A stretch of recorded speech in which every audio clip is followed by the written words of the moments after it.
Over the last almost 30 years, the international non-governmental organization known as AOGWRVIETNAM Vietnam has provided opportunities to improve people's livelihoods. Hoàn cảnh của con gái tôi thì rất là vất vả. Nói chung là người mẹ đơn thân đó. Khi mà nhận con dê về đây á, thì nó mừng lắm, phấn khởi lắm. Còn lồ mẹ cũng được. Providing access to healthcare and detecting cardiac defects that saves lives. Providing access to education and life skills for better futures. Providing opportunities to connect communities. Chúng tôi tìm thấy những cái điểm chung, đó là các cái hoạt động hướng về cộng đồng, chăm lo an sinh cho người dân. Tổ chức ACCI, chúng tôi hay gọi tắt là tổ chức AOG. Đây là một tổ chức mà chúng tôi gắn bó cũng thời gian là khá lâu.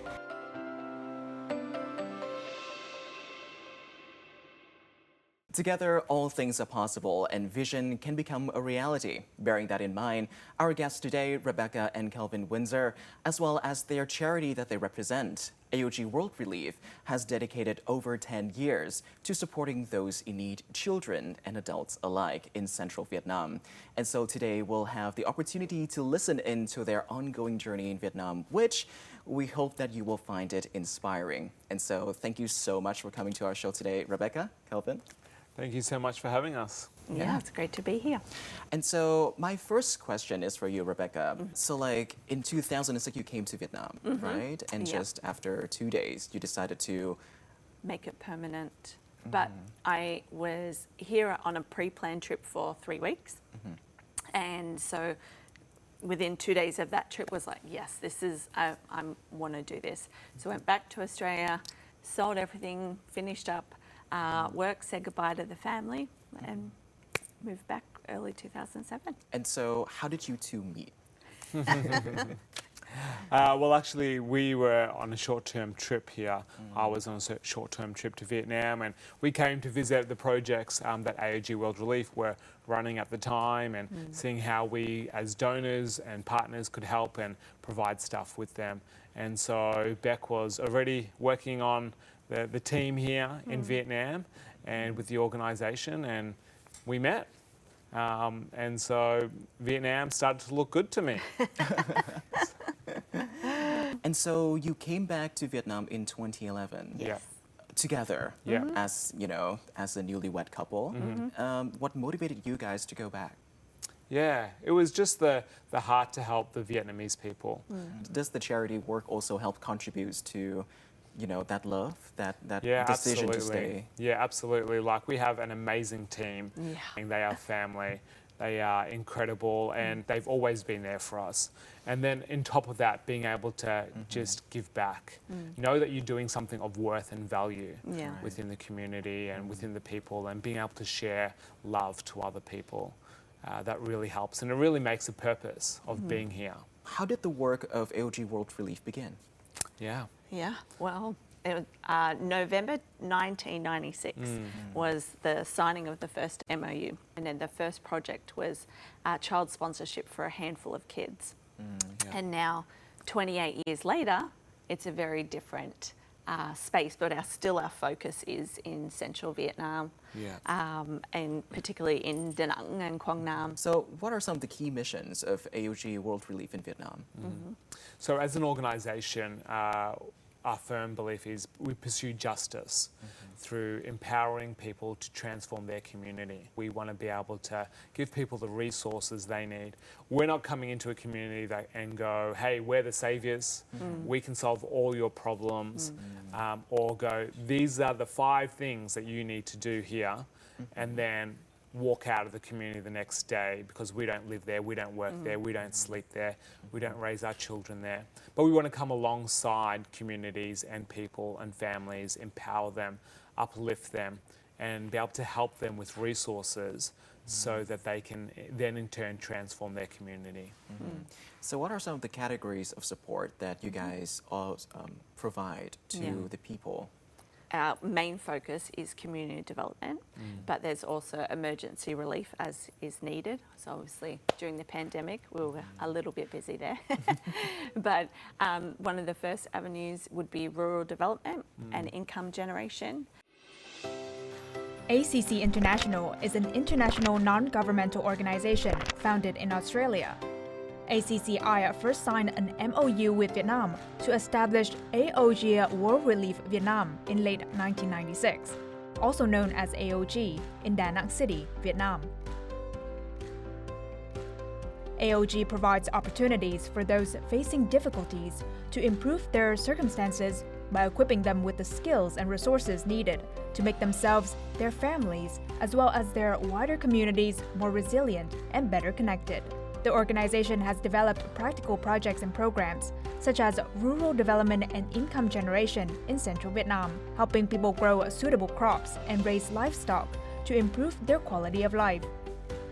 Through more secure and substantial sources of income, creating safe spaces for children to learn through play, providing education and training for children as well as adults on the importance of safeguarding children against all forms of violence, improving our school facilities to increase access to and the enjoyment of their right to education, something which ensures long-term benefits for all, as well as a variety of health and safety programs, which are purposed to improve the health, safety, and general well-being of the most marginalized or disadvantaged members in communities. This could be through construction or renovation of sanitation facilities in schools or medical centers, screening children for cardiac issues, or facilitating life-saving heart surgery for children. The organization also offers specifically designed mobility aids for children with physical disabilities. AOGWR Vietnam also focuses on collaboration and connection, hosting workshops with key communities leaders to help encourage truly connected and relevant programs that are led by, for, and in a community. Only then can truly strong and developed communities. Is there any like memorable stories that is really stuck with you throughout your efforts here in Vietnam? I remember one time we went into a community to be able to do clean water for them.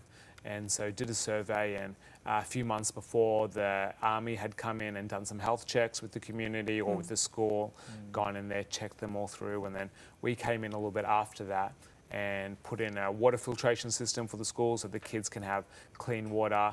And the army came back a few months later, and a total change in the way the kids had, their health was, and the way they operated just because of clean water.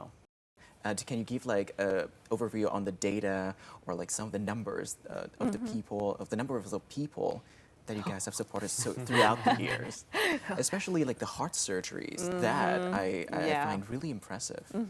For last year, for example, early detection clinics, which have evolved with the heart operations, we were able to screen 86,000 kids. Wow. That's a lot of ultrasound gel.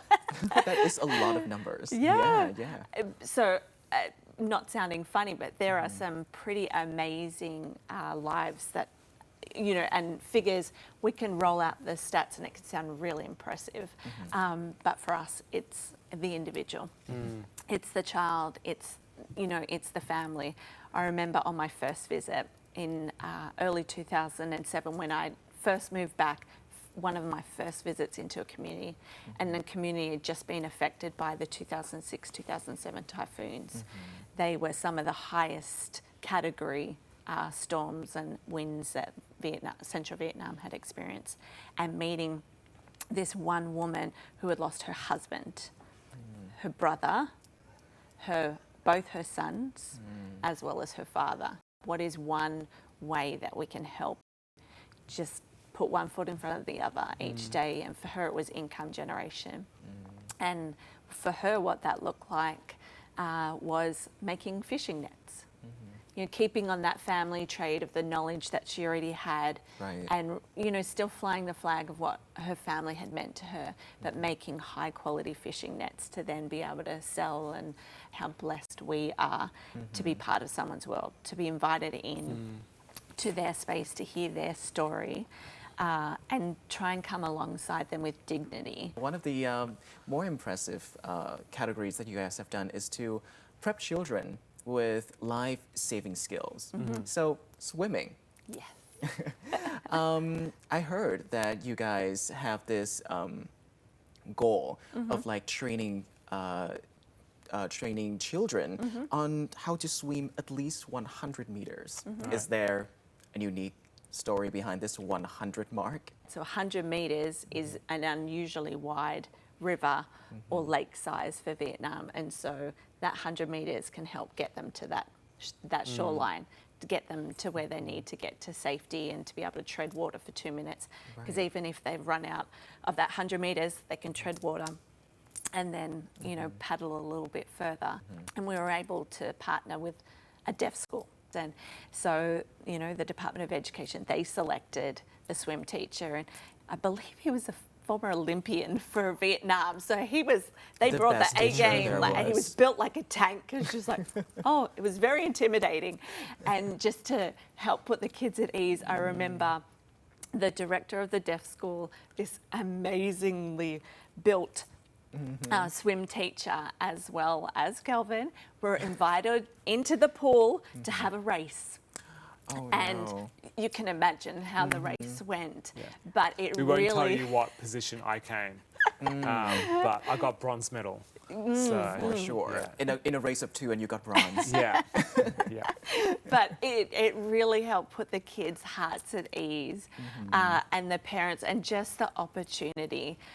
Our heart with the AOG is particularly not just to help, but to particularly to seek out the most vulnerable, disadvantaged and marginalised. And, kids, because of being hearing impaired, hadn't had the opportunity to be part of the swim program before. And so how many children have been able to approach this kind of service? Well, that's the thing. Once you've trained a certain number of teachers, we can measure that. But then they're going on to teach other more. teachers.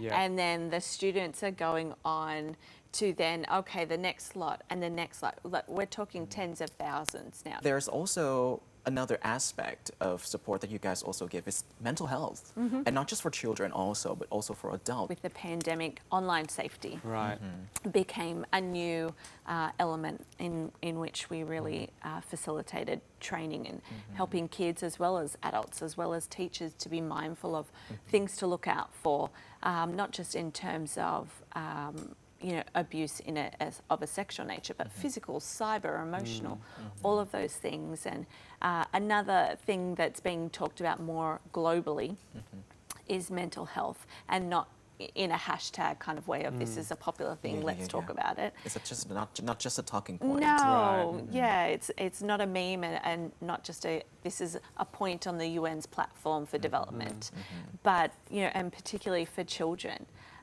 Vietnam is a rapidly growing nation, and children literally are the future of Vietnam. So being able to help facilitate workshops, teaching again in a different way, another practical life skill to be able to not just survive through life, but to thrive.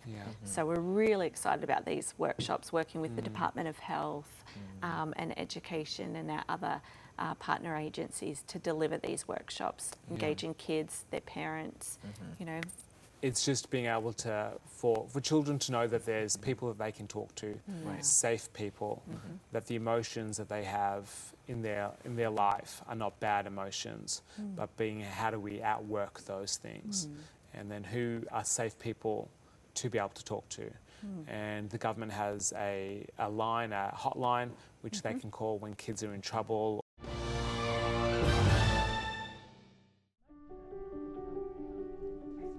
Talk Vietnam had the opportunity to visit a family raising goats, supported by AOG in Hoa Bắc Commune, Hoa Vang District, Đà Nẵng City. A struggling single mother had been desperate to improve her family circumstances. But through the organization's income generation program, she received a pair of goats, and her family's income has radically increased as they have reproduced. Neighbors have also learned from her experience, and now they breed goats together, making it easier for reproduction. Could you tell me about these goats? How long have these family had them? We provided them with a mum and dad Yes. last year. Last year. So it's been very quick. So typically, they can have a litter within 6 to 9 months. Wow. So depending on the age, if their goats have only just turned 6 months, and being able to get more. So after a litter, they would have sold one of the kids. Right. Or something, and then they're like, okay, I can use this now to buy a new one. And so then they can also get goat milk, Yep. make cheese, while they're waiting for them to mature to be breeding age. Yeah. So you can be quite entrepreneurial. It's actually quite amazing how just after 1 year, and the amount of goats and things that you can do with just a parent, right? They're not all just straight there babies, because you don't want brother and sisters, It just goes to show how a lot can change in 1 year and how a lot of things can kickstart off with just a little bit of help. But I also want to ask, how did you find the kind of assistant needed for each individual household? So we believe in the power of partnership and connection. And Vietnam is a beautiful example of that. You can't do anything by yourself. That's true. It's all about who you know, how you know, and working together. So as an INGO, by law, we need to have a government agency that we work with in partnership. Just helping us alongside that. In each community, you've got your People's Committee, the Women's Union, the Farmers Union, Agricultural Union, the Department for Children. So we work with those agencies to help identify the most disadvantaged, marginalised. It's not just, oh, you're poor. If you look closely, you can find anyone in need. Someone's got a need somewhere. Yeah. But our goal for community-led development is child-focused development, because if we can help families stay together, not just families are in hard financial time, so kids will often get sent to an orphanage even though they're not orphans, but just because they already have so many mouths to feed, or dad passes away, or some kind of tragedy. So helping families be able to generate income to stay together, as well as not just stay together, but to give more opportunities. And we need to bring them up to a level where they can really flourish on their own. I had the opportunity to go with you guys to visit a lot of different locations to help support, particularly in Hoa Vang district, right? Where seed crops and animal provision is something that is very essential to supporting people. So I guess, can you elaborate on these kind of support that you are providing, to the people of the districts? Yeah.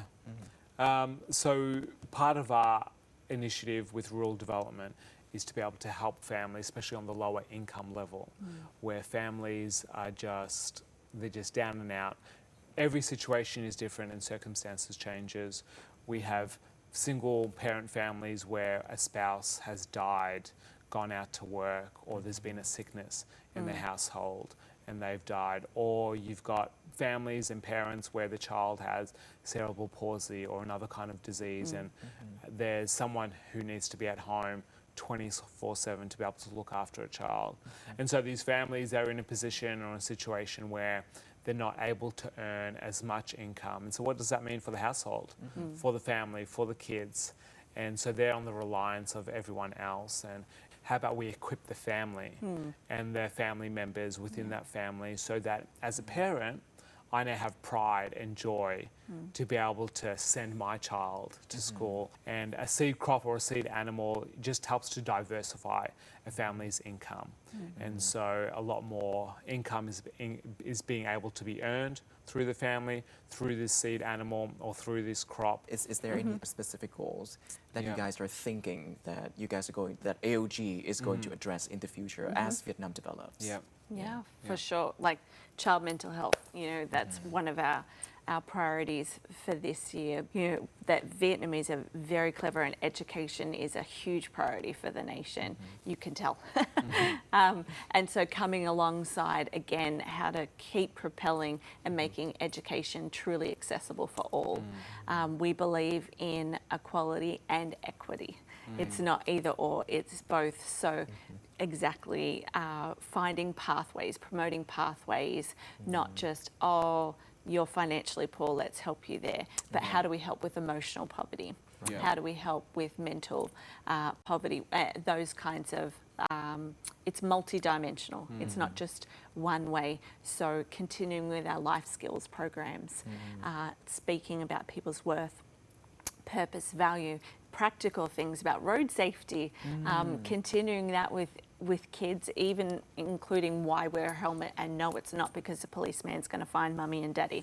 Educating that these are real practical ways that will actually make a huge difference in your life. Vietnam is chasing those sustainable development goals. They have set huge priorities, very aggressive goals, and so we're trying to do what little we can to help the people and the nation of Vietnam reach those goals. Right. Through the Rural Development and Sustainable Livelihoods Program, AOG has supported 365 households with livestock, such as goats, pigs, cows, or poultry like chickens and ducks, to help disadvantaged families who are struggling financially to generate a safer and more long-term sustainable income. Income generation through livestock can give a family the opportunity to improve their economic situation, help their children attend school, and generally enhance their quality of life.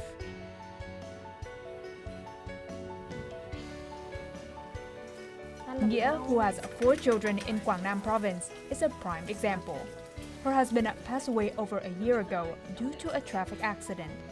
Nghĩa has to work multiple jobs and long hours to support her children's education. However, she suffers from kidney disease and spinal issues, making it difficult to do heavy labor. AOGWR Relief Vietnam has supported her family for over a year, providing 2 cows to help increase her income. Fortunately, the cows have remained healthy and a new calf has been born, which will soon be sold for additional income.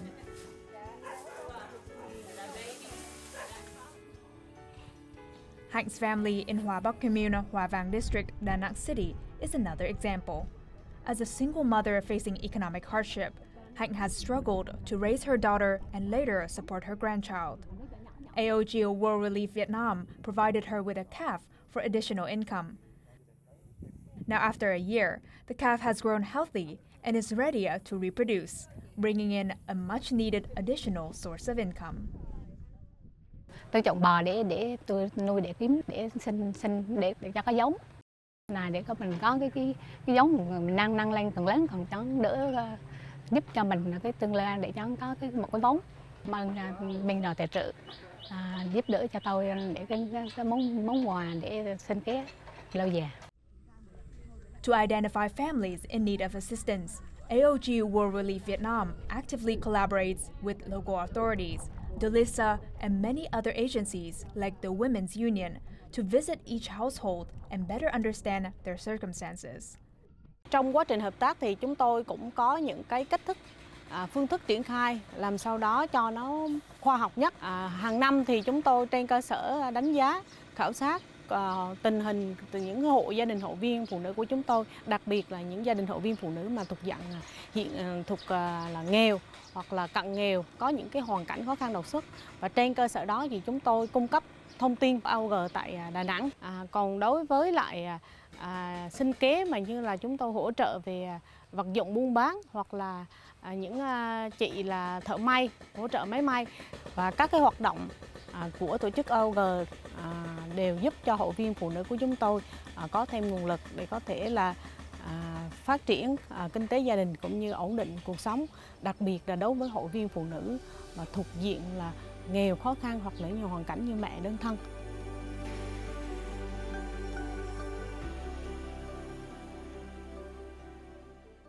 So let's zoom in a little bit and talk about one of the very impressive achievements that AOG have been doing throughout the years, which is the heart surgery, heart surgery in the clinics. And so how did that priorities came about? You know, a heart operation is so expensive, and most families, if they're kids and they're learning low income, it's a year's wage just for them to be able to provide a heart surgery for one of their children. And so we've just come along and just try to help with families time and time again to be able to just bring them a life-saving operation that just changes their future, changes everything that they are about it. I remember this one child came into our office and they were just at the brink of neither surgery now or death is at the doorsteps. Their lips were blue, their face was pale, and it was just heartbreaking to see.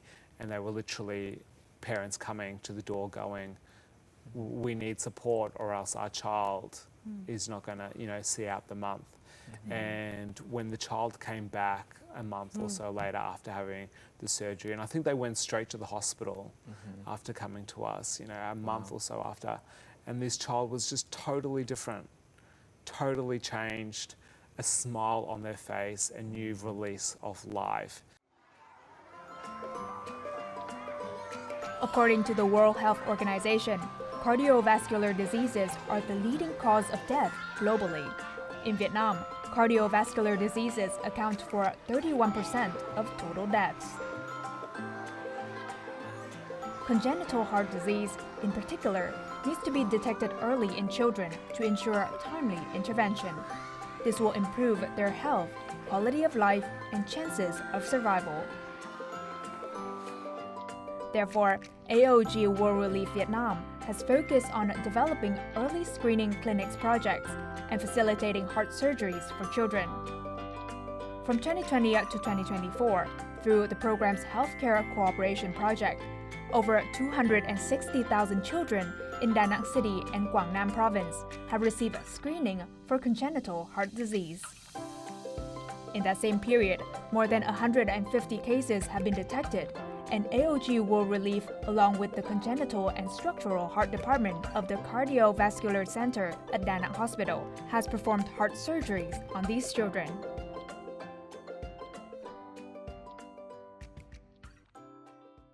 How does one ask for help?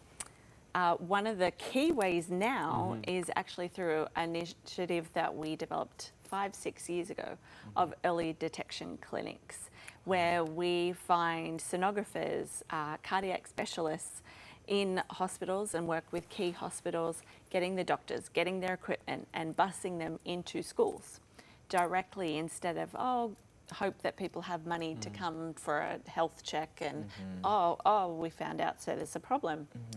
But instead, intensive screening of kids in schools from preschool age and up, and if an issue is identified, then follow-up is made possible, but all of it is not surgically required. If you can get to it early enough, there are basic medications that can repair some of the damage that has been done, but instead of leaving things to such a point where you have a blue-lipped child who looks malnourished, pale, gaunt, underdeveloped, that doesn't have to be the story. If we can find out and screen kids earlier and find out there's an issue, help intervene and get the treatment that they need earlier. It doesn't always have to be invasive heart surgery.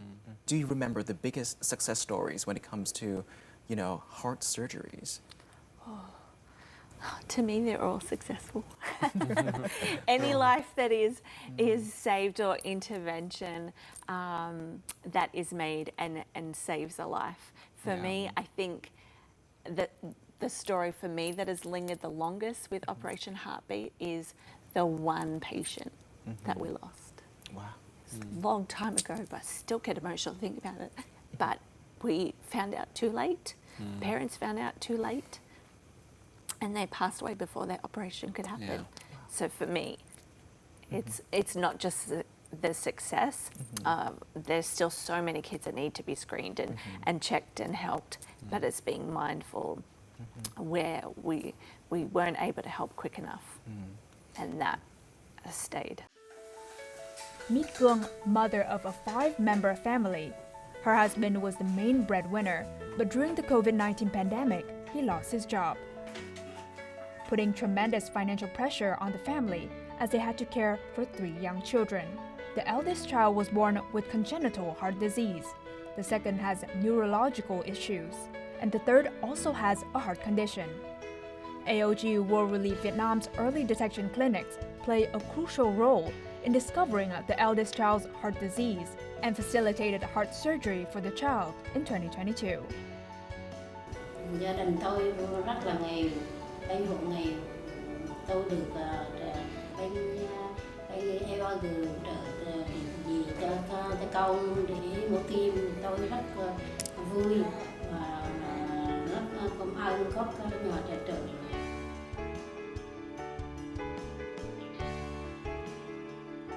Now, her child is healthy enough to go out into society, attend school, and develop themselves, all for a brighter future. And so, do you have you guys have any proudest achievement that you have achieved so far in your very, very long operation here in Vietnam? Does each of you have like a different proudest moment? Like there's so many, I guess.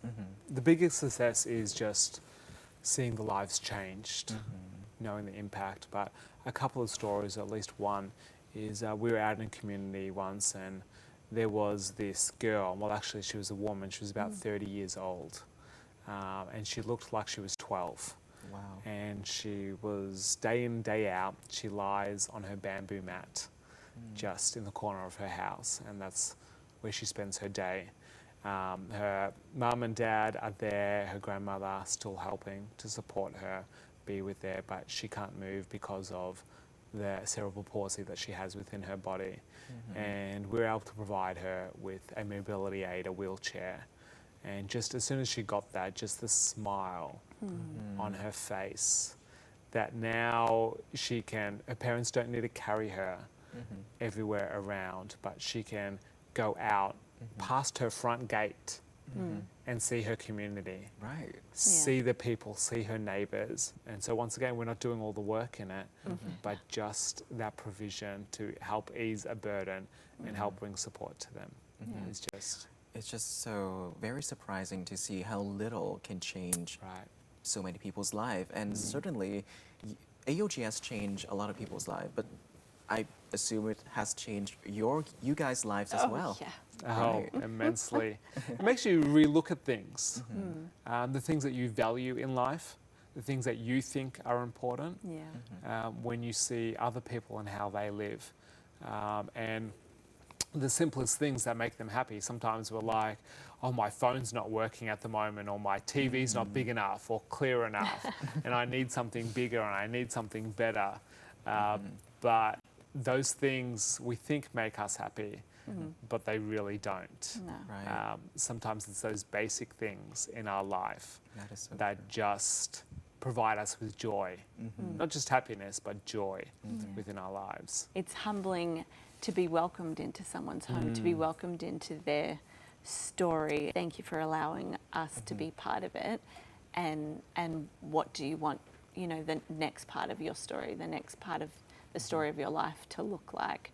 And so for us, that's made a huge impact, and we're trying to teach that to our kids too. We made and raised in Vietnam is the phrase we use for our little family. They've never lived in Australia. Vietnam is home, very much so for all of us. You know, and they've got their aunties and their uncles at the office. You know, they've got their grandpas and all of that who love them and support them. And so they come in, they help. They'll pack bags that need to go out to the community. They'll help deliver things. They pretty much know everyone in, you know, every street around them, and playing soccer every afternoon, countdown to when can they play with their friends, and you know, life for all of us is here. This is home. Being able to give them an opportunity to look outward too, not just inward. The AOG World Relief Organization played a pivotal role in bringing Rebecca Windsor and her husband together. They share a common goal of helping those in need and providing better opportunities for the younger generation. For over a decade, Rebecca and Kelvin have worked on AOG World Relief projects in Vietnam. They've also involved their 2 children in numerous volunteer trips, where the whole family learns, shares, and spreads love. Through these experiences, the Windsors have found true joy in life. They delight in the smiles of those they've helped, the improved economic conditions of families, the educational opportunities given to youth, and the lives saved. These achievements have deeply connected them to Vietnam, a country they've come to love. You have fallen in love with Vietnam since day one. Yes. So what is that element that pulls you to Vietnam right that instant? People ask me that question a lot, and I'm not quite sure. Like, the food is, you know, some of the best cuisine on earth. It's fresh. I love the market routine.